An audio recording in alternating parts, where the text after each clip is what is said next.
Сегодня мы поговорим о ювенильной локализованной склеродермии с комментарием врача-дерматолога-трихолога. Для начала подпишись на канал, нажми на колокольчик и в конце поставь лайк, так больше людей увидит это видео. Спасибо, друзья, за вашу поддержку и спонсорство. Наша команда очень вам благодарна. Все варианты помощи в описании. Ну тогда начнем. Ювенильная локализованная склеродермия – это группа заболеваний детского возраста, основное проявление которых – поражение кожи и подкожных структур, как правило, без органного вовлечения. Патогенез заболевания связан с иммунными нарушениями, приводящими к активации профибротических медиаторов и чрезмерной выработке коллагена. Учитывая значимую роль иммунной системы в развитии заболевания, большинство препаратов нацелены на подавление иммунной активности. Основной целью лечения является достижение статуса неактивной болезни, а в последующем клинической ремиссии – 12 месяцев неактивной болезни – выбор терапии при ювенильной локализованной склеродермии. Делюсь с вами алгоритмом лечения пациентов с ювенильной локализованной склеродермией согласно консенсусу детских ревматологов Европы от 2019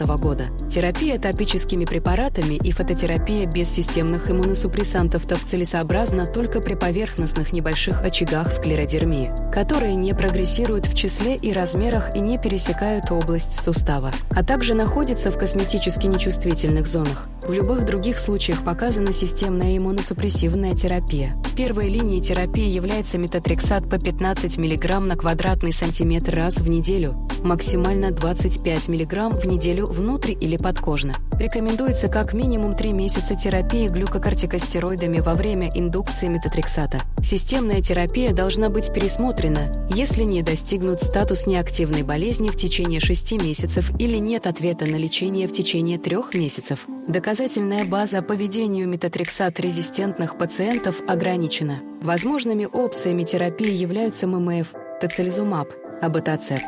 Другие методы лечения ювенильной локализованной склеродермии. Первое. Физиотерапия, ЛФК в сочетании с системной иммуносупрессивной терапией рекомендованы всем пациентам со склеродермией при снижении объема движений в суставах и снижении мышечной силы, чтобы избежать или минимизировать возникновение контрактур суставов. Второе.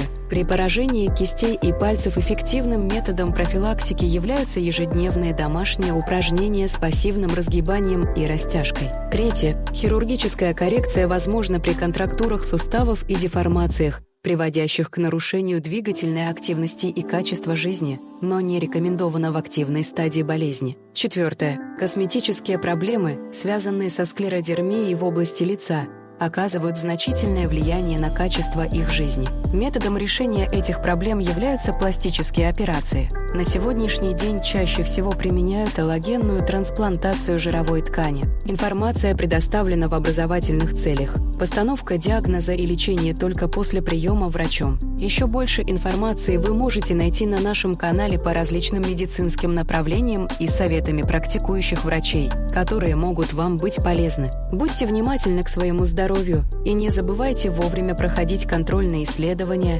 если это требуется. Обращайтесь за помощью к грамотному специалисту и никакого самолечения. На этом все. Здоровья и удачи вам, друзья!